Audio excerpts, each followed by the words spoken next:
Bonjour à tous et bienvenue chez Apprenance dans cette toute nouvelle série La Pause Mémoire. Moi c'est Axel Demongeau, je suis accompagné de Vincent Delouanmel. On va essayer de parler d'attention, de concentration, de mémoire, surtout d'essayer de répondre à vos questions. C'est parti. Salut Vincent. Salut Axel. Et aujourd'hui, pour faire un petit peu écho à ce qu'on avait pu vous dire la semaine dernière, on s'est dit qu'on allait vous faire un épisode sur la consolidation. Alors, qu'est-ce que la consolidation? Déjà, c'est quelque chose qui va rentrer dans la phase de l'encodage et qui va nous permettre de se souvenir d'une information sur le long terme, voire de potentiellement la mémoriser toute sa vie. Aujourd'hui, du coup, avec Vincent, on va essayer de vous expliquer les mécanismes. On va essayer également de potentiellement vous donner une ou deux méthodes qui vont vous permettre d'améliorer votre consolidation.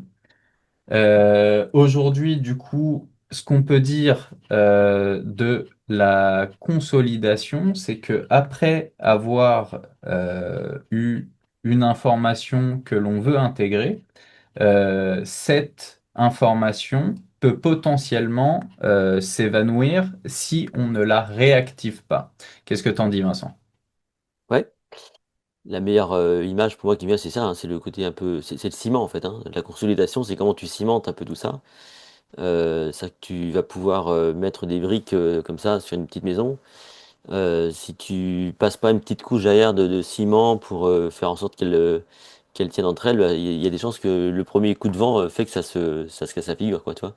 Et du Donc, coup, si tu reviens 2 ans après, il n'y a plus de, il n'y a plus de il y a maison, plus de quoi. maison. Ouais, Ça, ça, exactement. ça, ça nous rappelle surtout un élément clé qui fait pas toujours plaisir à entendre parce qu'on sait que c'est lié à l'effort que ça demande et le temps que ça demande. C'est cette fameuse répétition en fait. Répéter, ça reste quand même un élément majeur de la mémorisation à long terme, donc de la consolidation quoi. Et alors, on a quand même une petite étude de McGough que je vous mettrai en commentaire qui nous a prouvé une chose, en fait, c'est que une information, lorsqu'elle commence à être en mémoire, est extrêmement fragile. Et du coup, on a besoin de cette réactivation qui va nous permettre aussi au niveau neuronal de créer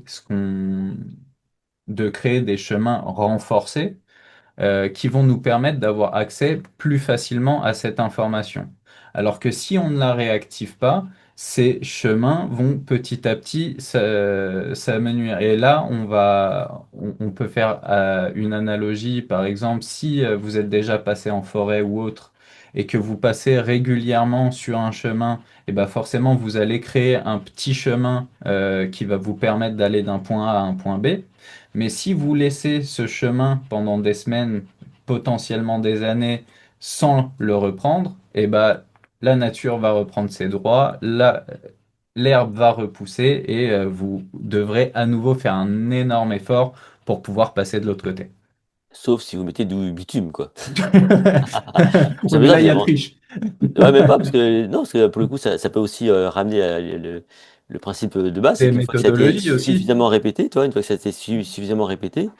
Il y a des choses que tu oublieras sans doute jamais parce que tu les as vraiment, Eh, vraiment bien sûr. répétées, hein, genre bah, conduire, quoi. Toi, tu as conduit. Donc là, on est vraiment dans la phase de consolidation qui t'amène vers l'apprentissage. Mais c'est ça qui fait la différence quand même, toi. Donc je pense que tu l'as bien résumé. Donc, et je pense que c'est cette notion d'espacement qui est importante, je pense, toi. Cette Ouais, bien répétition dans sûr. le temps qui est fondamentale, Et toi. bah, d'ailleurs, on a quand même pas mal de méthodologies pour tout ce qui est consolidation qui est basée sur cette répétition espacée. Ouais. Donc c'est vrai qu'on a plusieurs courbes. Alors, on peut voir que l'information, lorsqu'on l'a, elle va décliner très fortement. Alors, j'ai plusieurs études, mais allez, on va en prendre une pour donner un exemple. Sur un discours magistral, on va perdre en 24 heures potentiellement 70% du cours magistral qu'on a eu. Mais avec la réintégration au fil du temps de toutes les informations, on va arriver à une stabilité de l'information. En fait, ouais, c'est ça, c'est que alors, encore une fois, ça dépend aussi du niveau que vous avez au départ quand vous écoutez l'intervention. Effectivement, dans les 24 heures, on peut même perdre jusqu'à 80% d'informations, voire même plus, hein, pour le coup. Par contre, si vous réactivez dans les 24 heures, on remonte largement à cette courbe, hein, c'est la fameuse courbe de l'oubli. On en a parlé, hein, dans la précédente vidéo. Et après, la répétition espacée fait que bah, vous allez naturellement donc remonter la courbe et la stabiliser au bout d'un moment. Donc la répétition, encore une fois, c'est majeur. Et alors, on pourrait aussi, parce que je sais que dans l'oubli, dans la consolidation, qui sont quand même deux notions qui pour moi sont assez proches, hein, parce que ce qu'on oublie n'est pas consolidé, ce qu'on consolide ne sera pas oublié. Donc pour moi, c'est deux notions qui sont quand même assez proches. Et c'est vrai qu'on en a parlé dans la précédente vidéo, l'émotion a un rôle qui est aussi énorme dans tout ce qui va être consolidation, hein. J'en ai parlé dans la précédente vidéo, mais pour moi, c'est quelque chose qui est vraiment très important à rappeler. C'est de se dire que, encore une fois, si j'ai utilité à une information, elle va rentrer beaucoup plus facilement. Et comme tu le disais, Vincent, donc pour quelqu'un qui a un écosystème, donc je sais pas moi, quelqu'un qui est en informatique, lui rajouter une nouvelle information informatique va être beaucoup plus simple. Donc, je peux aussi vous ramener sur la vidéo de l'association d'idées qu'on a fait ensemble, mais d'avoir tout ce lexique, d'avoir toute cette bulle en fait de connaissances va vous permettre de consolider une nouvelle information beaucoup plus rapidement. Là où ça va être plus difficile, c'est sur tout ce qui est nouvelles informations, nouvelles compétences ou autres. Et là, l'émotion, l'intérêt vont jouer un rôle dominant aussi dans le nombre de fois qu'il va falloir consolider l'information.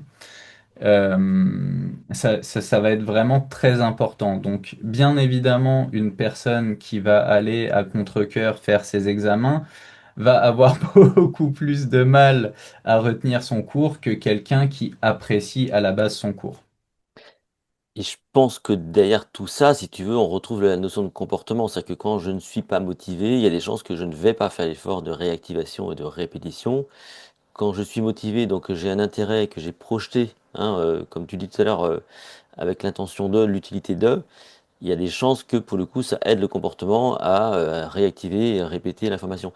Ce qui est intéressant dans ce que tu dis aussi, Axel, c'est, on peut appeler ça aussi la distribution ou l'apprentissage distribué. Ce qu'on a pu remarquer, par exemple, dans la consolidation, c'est que, admettons que vous ayez une matière à travailler, par exemple, je sais pas moi, je prends les mathématiques. La bonne idée, c'est pas forcément de faire un travail d'une journée sur les maths, mais c'est de faire des séances de maths, ensuite une séance peut-être d'histoire géo, une séance de langue étrangère. Donc toi, de faire une sorte d'apprentissage distribué dans le sens où à un moment donné, si tu veux, ça va provoquer des oublis. Et quand tu vas y revenir, on a remarqué que bah, le fait de faire l'effort de réactivation avec un espace-temps qui fait que ça t'a quand même ça a joué un peu le rôle d'interférence. Et ben, quand on y revient, on remarque donc un pic de consolidation qui est beaucoup plus accru que si tu ne faisais que travailler la même matière toute la journée. Donc c'est mieux finalement.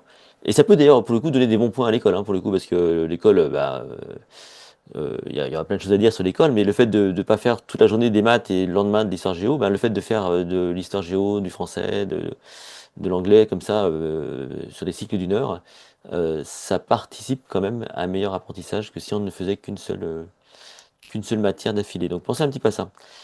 Euh, Et aussi, on pourrait du coup revenir aussi à l'utilité sur ce que tu disais. toujours. Parce que, parce qu'au final, enfin, à partir du moment où, comme tu disais, euh, je perds le fil, ça y est. Rappelle-moi juste ta phrase. T'as eu une phrase qui m'a fait. C'est l'apprentissage distribué peut-être. Non, juste après. Que c'était peut-être pas une bonne idée de faire tout d'un coup sur une journée et que c'est mieux de... Oui, voilà, en fait, ce qu'on avait pu voir aussi, c'est de se dire que, et là je parle aussi bah, pour tout ce qui est prise de notes ou autre, Ce qu'on a pu constater, donc, c'est que lorsque vous voyez une information, lorsqu'elle va être réactivée un peu plus tard, donc là, après l'histoire, le français, la géo ou autre, le cerveau va considérer cette information comme importante. Pourquoi? Parce que vous en avez eu besoin potentiellement 2 fois dans la même journée, alors que c'était une nouvelle information. Et cette notion d'importance, donc d'utilité, va jouer un rôle énorme en fait aussi dans tout ce qui est rappel, consolidation et potentiellement restitution par la suite. C'est ça. Et je rajouterais dans tout ça peut-être, parce qu'au-delà de l'émotionnel, c'est la partie contextuelle en fait, hein. La consolidation va quand même être permise par de la multicontextualisation d'une information.